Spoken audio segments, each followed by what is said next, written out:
আমি তো কোনো ভালো কাজ করছি বলে মনে হচ্ছে না। শরম কর বেটা, কোনো আছে কিনা? শরম করতে করতে পাইছে একটা কি, তো আল্লাহ আমি মানুষকে টাকা ধার দিতাম।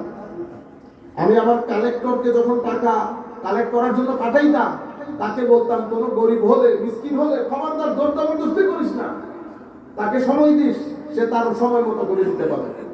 আমার আল্লাহ জিজ্ঞেস করলেন এই কাজ কেন করতি? তো আল্লাহ গরিব মানুষ, আমি জোর করে লাভ আছে, টাকা দিতে না পারলে জোর করে কি করব? আমার আল্লাহ বলতেছেন আমার বান্দার প্রতি তোর এত দরদ, যা বেটা তোরে মাফ করে দিলাম।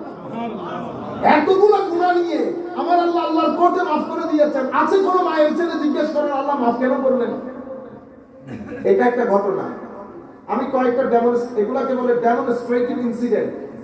আমি একটা থিসিস দিয়েছি আপনাদেরকে, সেই থিসিসের সাথে আমি কিছু ডেমনস্ট্রেশন দিচ্ছি। থিসিসটা কি ছিল? থিসিস হচ্ছে